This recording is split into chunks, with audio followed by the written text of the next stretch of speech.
Okay, we're gonna watch the Iron Analyst. We're gonna watch the Iron Analyst. Hold on, I got a volume check.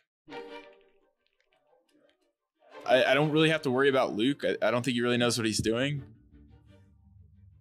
All Brutal. these people, they waited an hour to download the data today. I ran to a different house to get a better Wi-Fi connection. You know, I had a pivot, but I'm from startups, so I pivot all the time. What? This is going bad. It's not good. Yeah, it's Mickey. Welcome to Iron Analyst. I'm your host, Ken G. Today, 7 data practitioners will compete for the title of... Everyone's like trying to be like competitive, and then they got Avery. will compete for the title. Just like, I'm happy to be here. I'm happy to be here. Hold on. We gotta take a look at Hunter. We also gotta take a look at Hunter. Title of the Iron Analyst. They'll each be given a mystery data set. They He is clean just it, happy to be there. analyze it, and create a spectacular visualization or dashboard. These are your 7 contestants. What up, Dead Nerds? I'm Luke, a data analyst, and for this challenge today, I'm going to be using my M1 Max MacBook Pro. Specifically, I'm going to be using Power BI. We'll see if it's up for the challenge. What's up, guys? My name is Avery Smith. I'm a data scientist. We talked to and him for this yesterday. challenge, I'm going to be using my 2012 MacBook. It is a little bit old, but it is still kicking. I'll probably end up using Python, but it also kind of depends on what the project entails and what I get myself into. We'll see. Hey guys, my name is Shashank Kalanathi. I'm a senior data engineer at BetFanatics. I'm using a base model M1 MacBook Pro with 8 gigs of RAM, and I will probably be using Python for most of my analysis and maybe create a Streamlit dashboard with it. Hey everyone, my name's Hunter Kempf. I'm It's a data Hunter. scientist at Cloudflare. I'll be using my Hunter. Ever hearts in chat for Hunter? Hearts in chat for hunting data? ZBook Studio, and for software, Python, Pandas, maybe Streamlit. Hey everyone, I'm Keith. I do data science tutorials on YouTube. I'm probably going to be using Python and specifically the Pandas library. Not only is it a great tool to use, I love the fluffy animal. What's going on, everyone? My name is Mark Freeman, and I'm hoping to be the next Iron Analyst. Who was the first? Who was the first Iron Analyst? If Hunter doesn't win, I boycott. Yeah, that's right. We riot. If Hunter doesn't win, justice for Hunter. Who? What does this mean? This is the only one. So who? I guess Ken G won last year. I've been data analyst, data scientist, and now I'm doing data engineering, a little bit of data strategy. What I'm planning on using is Python. If I have some time to do some cool visualizations, maybe Canva. But if I have to be really quick and Canva. That's fun. scrappy, gonna use Excel or Google Sheets. Wait, what? If you're using Python, why not just like Seaboard? Hey, I'm Zach Wilson. I'm a staff data engineer at Airbnb. I'm going to stick to the basics. I'm just going to use like Python and Tableau because I want to optimize for speed because we really don't have that much time here. Dude, Zach looks like data science Mitch Jones. Anyone? Zach is data science Mitch Jones. Let's go. Today's mystery data set He does. is indeed job postings data. You have over 40 gigabytes of data that are broken into over 100 different files. Okay, so first off, things that we learned during Sliced pilot season, we gave it was like a 1 gig beer reviews data set, and we had one data set that perfectly joined to it, and it was like brewery names and basically like ratings of breweries overall. That was easily one of the worst Sliced episodes we ever did. For those who are not familiar with Sliced, Sliced is essentially this. So we did this back in 2020, and you had 2 hours to create a predictive model. You can check out all 12 episodes of Sliced Season 1 on the YouTube. That's exclamation YT in chat if you were on Twitch. But if you were on YouTube already, it's in the playlist somewhere there. You could click on the playlist. You could watch Slice, and you could also watch the pilot season, which was 4 episodes. And it was its own coming-of-age story for me and Meg. And then ultimately, you could also watch our spin-off show, VizBuzz, which is the data visualization version. But you get 2 hours to create a predictive model. You get judged on your data visualization. You get the closest accuracy or loss metric, whatever we were measuring that night. The person with the best number wins. We did it through Kaggle community contests. And then also there was a chat vote. So if chat just liked you, you could win like points for your personality or whatever. But we found out that during Sliced, the sweet spot for data is somewhere between, like, the sweet spot for Sliced, a good Sliced contest, was somewhere between like 10,000 and 50,000 rows of data. And it might seem kind of like small data to a lot of data scientists out there, but it was for 2 reasons. One, model training. When you're doing anything over like 100,000 rows, time is very much an issue when you're training a model. And so giving like tens of thousands of rows is really for the idea of like modeling. And really when we tested this on Slice season, on the pilot season, we found that, 1 gig of data was too much and the modeling took way too long, especially if people didn't have GPUs or access to cloud compute. Like if they were doing it just off their laptop, not only was it bad for their, like in terms of the 2 hours of time they got, but it was also bad in terms of us casting the fucking show. Because if they were doing it locally and they were using all of their resources to train a fucking model, their like pixel density went from like perfect HD quality down to like the like unrendered Minecraft. It was just like horrible, gigantic splotches of color, and sometimes you couldn't see anything on their screen, and so it made like just the whole added pressure of being a contestant, like streaming or a bar during, yeah, that's right. Like being a contestant on a live data science show is already stressful. Also having to live stream all your code and then also having your computer eat up all the resources because you're doing it locally. These are all like gigantic headaches. So and things that people don't think about when they're competing. So on one side, just gigantic data sets, they're not good for the show like cadence. But on the other side, the reason why you have like 10 to 50K is because on Kaggle, when you submit the Kaggle data set up, you can see where you are in terms of like the tests or the training score. But there's a test set that's the final data set.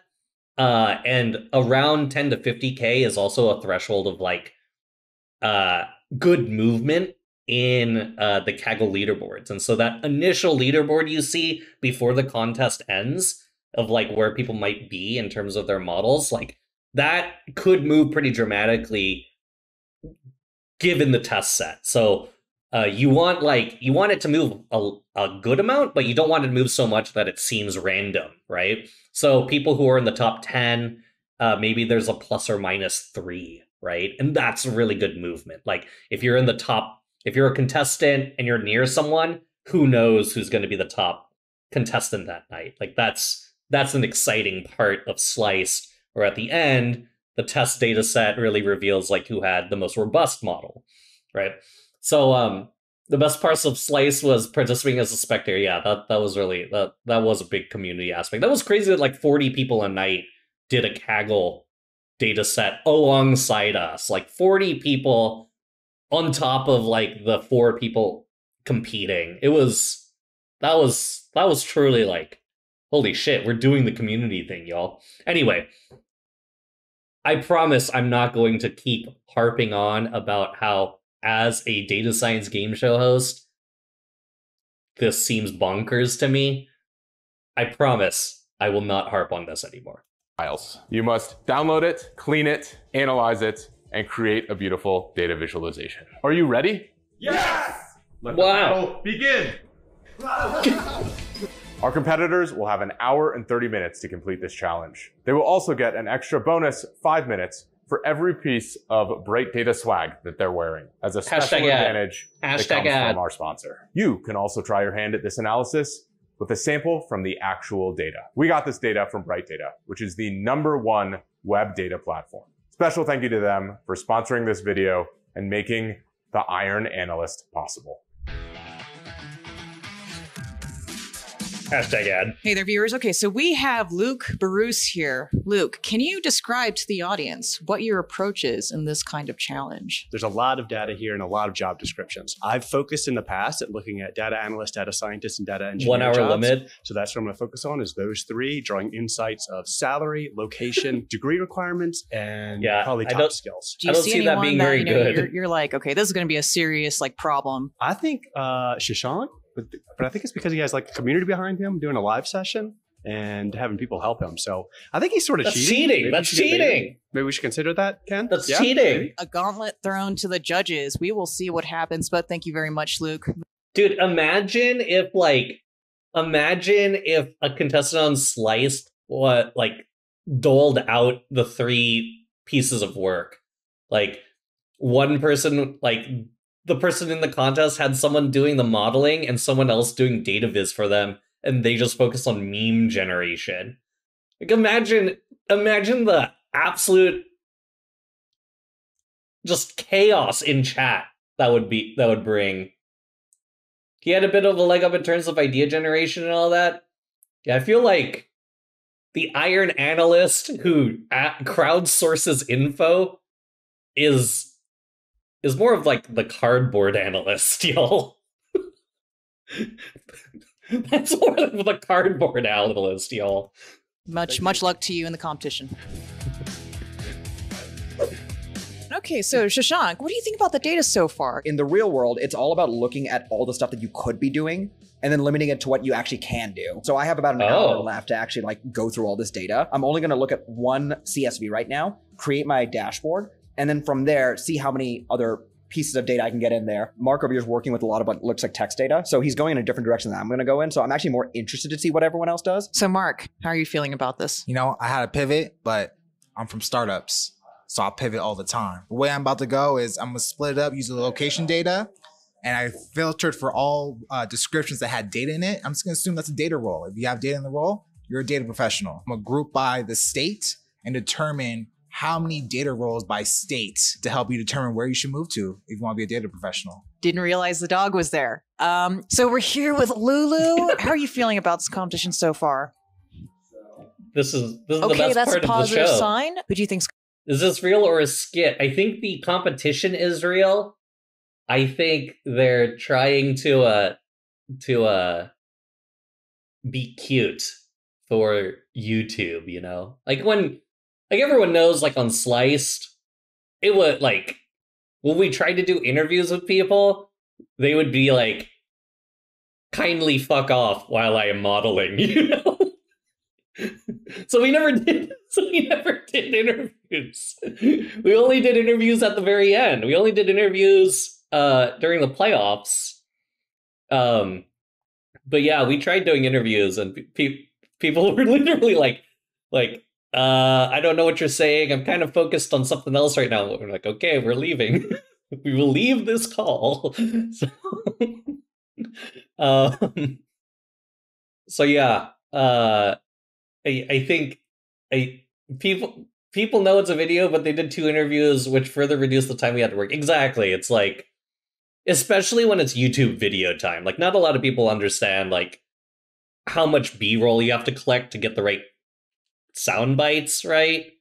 So some of these interviews could last more than the one question you saw here. They could be asking Mickey could be asking people 3 or 4 questions, and it takes up 10 to 15 minutes, right?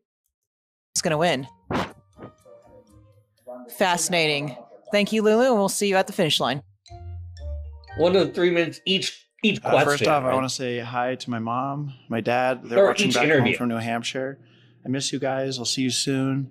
What was the question? I'm really diving into the location-based data from these job postings. I don't know exactly what yet, but that's my focus right now. And it's a lot of data, but we're just going to process it.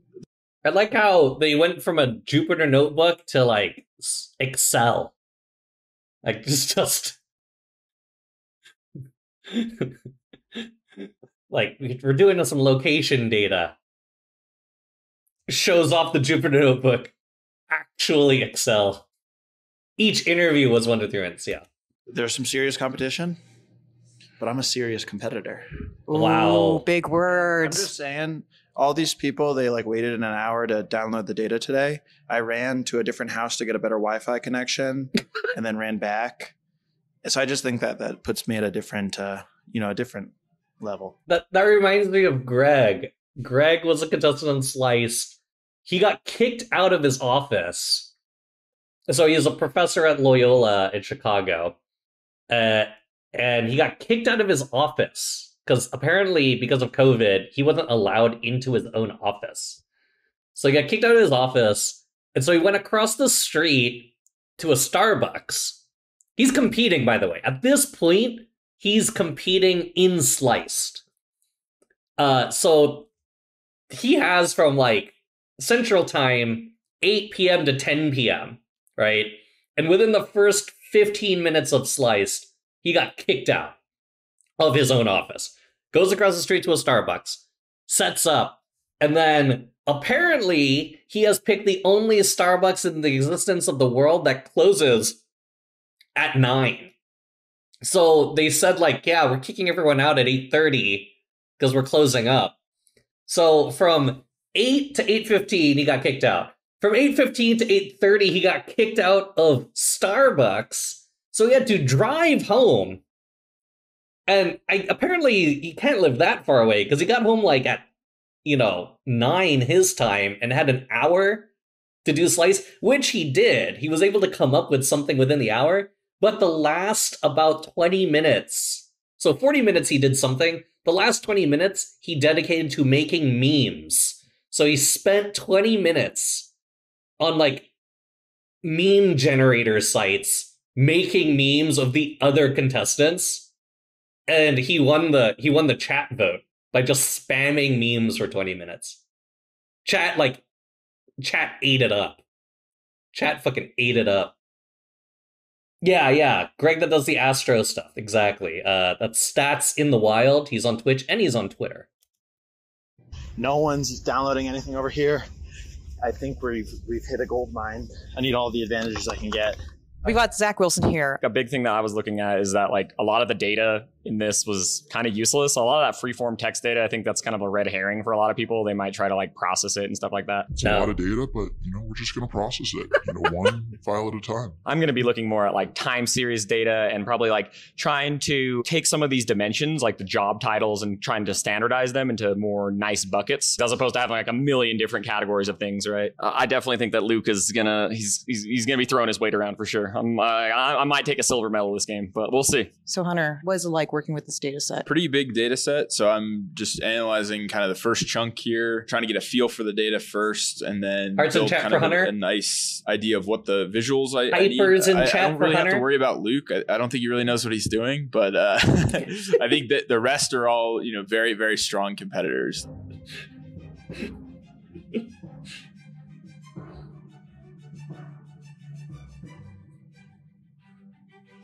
Dramatic music, chat. Dramatic music. Competitors, we are halfway through our allotted time. I hope you're on to data visualization already. So we're here with Tina, one of the judges for this competition. Tina, can you tell us, what are you seeing so far? I think the most interesting thing is you have a mixture of data engineers and then there's data scientists, data analysts. You can really see the difference in the approach for this. For the engineering approach, it's very much about getting something out, filtering, doing all these things in order to get something out first, as opposed to a data science, data analyst, they approach it in a very linear fashion. I do think, though, that the engineers do have an advantage in this particular situation. So I'm really looking forward to seeing what people show up with men. Seattle data guy. He's a judge on the, for this competition. In a competition like this, what would you be looking for? Really succinct insights. For anyone who wants to win this, they would have focused in on a very small subset of that data and just tried to make something very clear and concise. Because otherwise, if you try to take too much of it on all at once, we're watching get much out of it. We're watching Kent. I don't know how long you've been watching, Ross, but we're watching Iron Analyst, which might sound like something else. We're good to go. We're on track. We only have 10 minutes left, but we're going to throw something together. I'm feeling really confident. I have a dashboard here now that really describes like all the necessary skills that are needed and what % of the roles are, and really breaks it out between management. Oh, this is kind of nice. That's not bad. There you go. Your analyst, engineer, and data scientist. So I'm really excited. I'm feeling really good about this dashboard. I'm legitimately I'm feeling my chest clump up. Like I'm legitimately very stressed out. I don't know what Shashank was doing at all. 5 minutes remaining. Reminder: it was contestants Tableau. Wearing Bright Data swag get an extra 5 minutes. Yeah.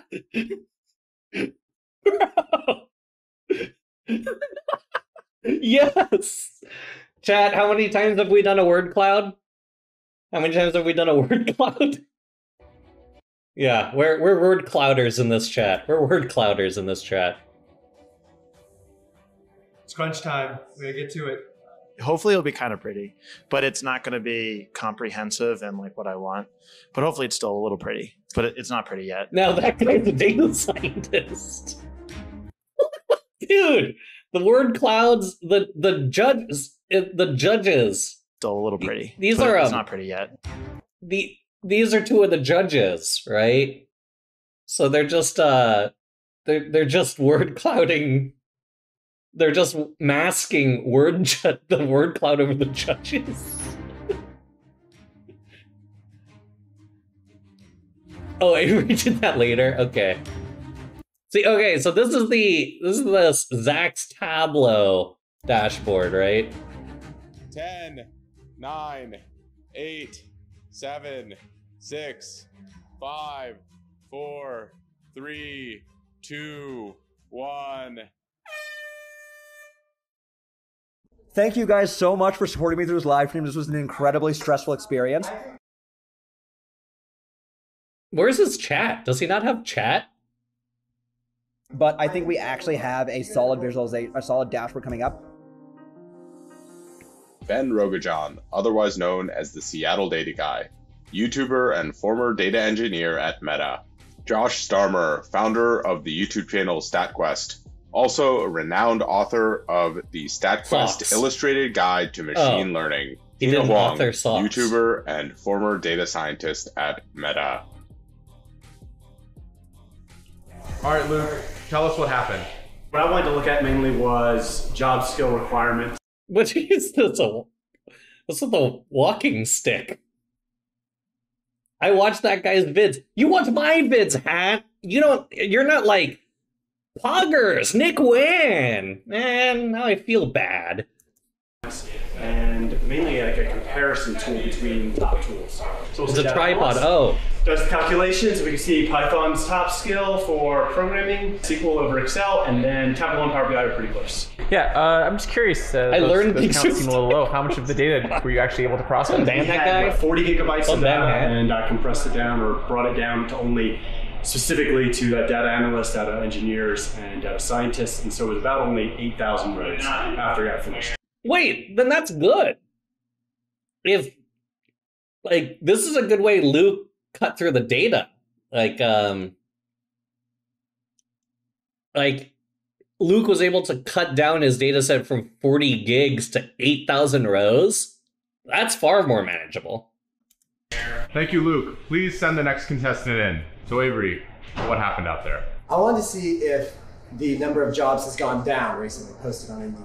And I thought, why not supplement this data with unemployment data? But as I got into the data set, I found out that the Indeed data set only has like 3 months. So I decided to pivot, and so what I created for you is a portrait of you two together with a word cloud from the words inside of the descriptions of these different jobs. But no love for Ben. The cat and the dinosaurs as well. And there's supposed to be words in there. I'm not exactly sure where they went. Thank you, Avery. Please send in the next contestant. Thank you, Judge. What we're looking at over here is an overview of data engineering jobs where I allow you to look at specific companies, the average company rating of all the companies that you've selected, and then where they're located, and then a subsection of salaries. So you see the second we have Deloitte, a big consulting firm. Obviously, they have locations all over the country, right? But prior to that, with the smaller companies, you can see that the locations weren't as well distributed. So for example, if you're looking for a job, this is a good way to see, okay, what's the location flexibility I get with this company versus another company. What do you think the goal of someone using this should be? Like, what would they do with it? I would hope that this dashboard allows people to look at like a wide swath of jobs all at once.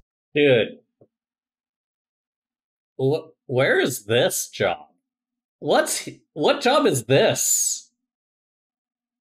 Like, this is Puerto Rico, right? Here's Hawaii, I'm guessing. What's this? Oil rig. In a data-intensive format. Instead of like individual jobs one at a time. So I focused on only job titles that contain the word data in there. See, this dashboard looks pretty neat. Please take my job. This dashboard looks neat, especially if you're just trying to describe like a role and what the role needs, like what's required in it. And so this looks like just a nice way to filter through, like, if I want this role, when's a good time to look for those jobs and like what's required of those jobs, right? Especially if there's some like time series nature to it. So that's nice. Like I get asked that question a lot for baseball. People ask like, how do I get a job in baseball? One low-key good advice is make sure you apply during the times people are hiring, which is in the off season. So, October, November, that's typically when you're going to start seeing a lot of applications or a lot of job ads out there. There's a lot of people who are waiting for those job ads. So if you want to be competitive in that space, that's when we open up a lot of those jobs, right? So a big advantage is knowing when people post ads. Now, it's not like 100% the rule, but it is like a very good rule of thumb that teams will just hire in the off season, because it also gives people to onboard. You're not doing it during the season when like there's all sorts of things that people do daily, whatever. This first chart here shows like the proportion of data roles over time in this data set. Does it need a bachelor's degree? Does it need SQL? Does it need Python? So this chart here actually shows when these jobs were created. You want to look for jobs on Friday, right? Because Friday is when, especially those data scientist jobs on Friday, that's when you have a really high percentage of new roles that are being posted. This is also just like somewhat logical. Like, your HR departments are not posting jobs on Saturday and Sunday. And they probably start prepping all those roles on Monday. So Tuesday, Wednesday, Thursday, Friday kind of makes sense. Yeah, the data was 40 gigs. Which, like, Ross, if you remember Sliced pilot season, we had like that beer reviews data set that was like 1 gig. They used 40 gigs in this one. Posting. Is it possible that the dates got shifted by one? It doesn't make sense to post on Saturday and not Monday, right? Is it? You're probably right, where things could be shifted by one. Oh. Like maybe there's a UTC, like a time zone problem or something like that. I just naively plugged in the date from whatever was in the data source. So I have top 10 data job counts by US locations. The sample. Is this Google Sheet? Google Sheet. Indeed. And this can help you decide where is the action happening in the country for data jobs. Remote jobs are really in right now. Texas, really surprising. I thought California's gonna be the top. Texas is not surprising. Where was New York on this? New York. Surprisingly, for my sample, New York scored very low on it. Not even on the thing. How did you choose the sample? Yeah, that is a great question. Again, V1, and I'm making the assumption that the blocks were split up into 5,000 or 50,000 rows, and that the blocks were just randomized. And with more time, I can double down and do some proper sampling. Did he actually do a random sample, or did he just say he took like the top 50K? Because if there was any order to it, then he done goofed. He just did a top. Yike. Due to time constraints, I just have the first chunk data. I took basically the Woo! Hunter! Woo! The full chunk data and tried to pull out from the job title the keyword data analyst, data engineer, and data scientist, how many there were in the Indeed postings. I built a word cloud. Woo! Word cloud! Woohoo! Here from the job description, basically words that you should include in your resume if you're trying to match a job posting. You're a recent college grad. Oh man. You don't know where you want to be. You're just a small town kid from New Hampshire. That's why I introduced my visualization today. So you can see the most lit up spots are where the most jobs are. And they cut me short. They did. This kid from small town New Hampshire, I know where the opportunities lie. I know where it makes sense to move. Yeah, did you filter the data, or is it just like all jobs? It's all jobs. That's in V2. We already have it planned out. It's on the timeline. What are the big jobs in Portland? There's a location that is... I like how in Mark's cut, it was like, yeah, New York scored pretty low. And then in Keith's cut, it's like...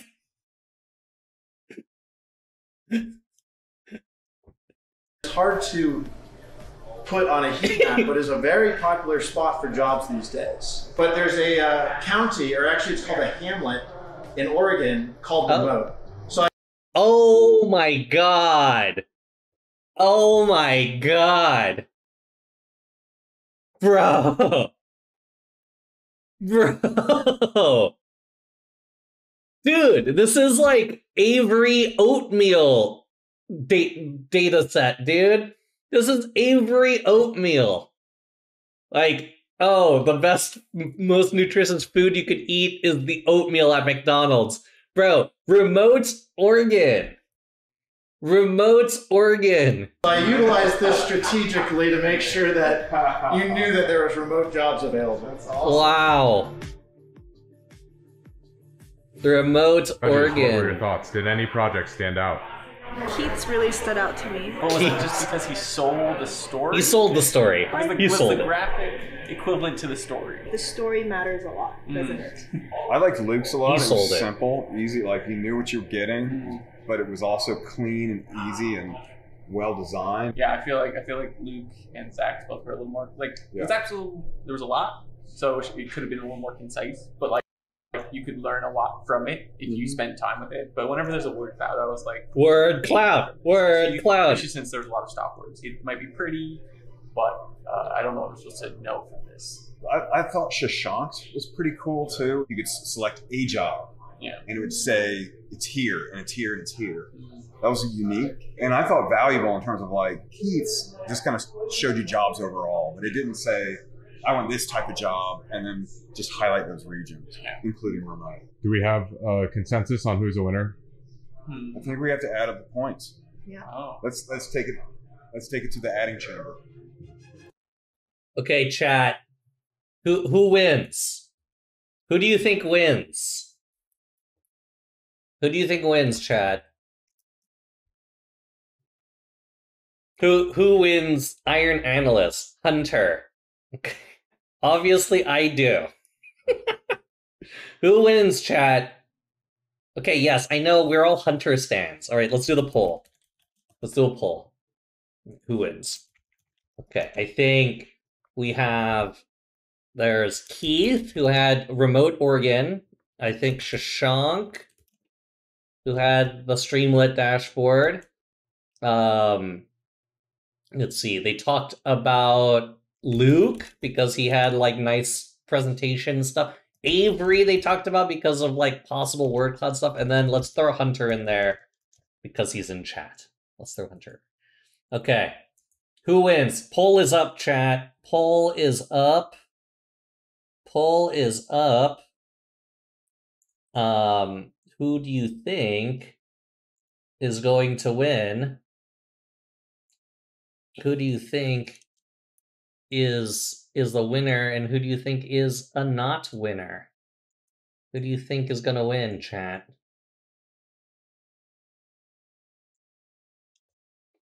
"30 seconds left to vote."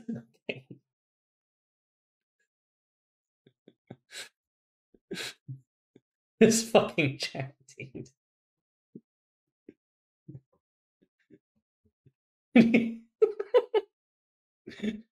Do you think it's gonna win, chat? There's 30 of you. This is how many people vote? Wow. So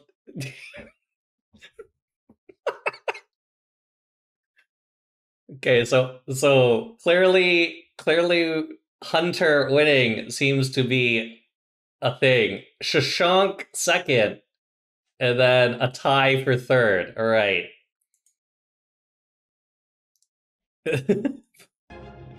Let's see, chat. You all worked very hard. We saw some impressive results. By the way, that's exactly how Sliced went. All right, Hunter, if you ever want a little feeling of what Sliced was like, that's what Sliced was like when we did the chat vote. Like, the person who convinced chat the most got chat points. That's what Sliced was. Now, the Iron Analyst is Shashank Kalanithi. Shashank won! Wow!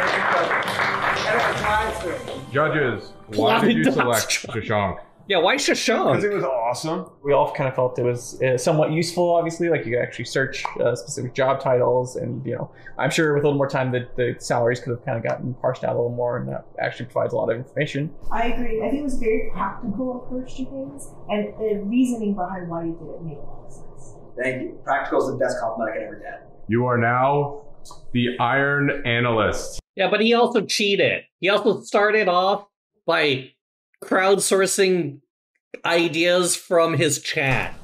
Bro, if I crowdsource data from my chat, I would win what too. Are some of the things that you learned specifically in this chat? I will say the web data stuff from Bright Data was just like mind blowing as like what you could actually like. I thought. Oh my god. Shucks redemption. LinkedIn data, which is you, like without just an insane amount of work, you couldn't get it. Like a work that basically invalidates the process of getting it. The ability to do that is actually something I really want to play around with, like after the meetup is done. Thank you guys so much for all the support. This is kind of like the real stuff that like we do as data analysts. Like you're given a timeline, you have to take all the data, you have to crunch it down to something that's manageable, and eventually do something with it. So thank you guys so much for the support, and that's it for the live stream. Because of the groundwork laid in the last meetup, there's some actually like just great friendships that I'm like developed a lot more in this meetup, and we actually got to make some great content as well. Amazing. Thank you so much, Shashank. Thank you. Thanks, Shashank.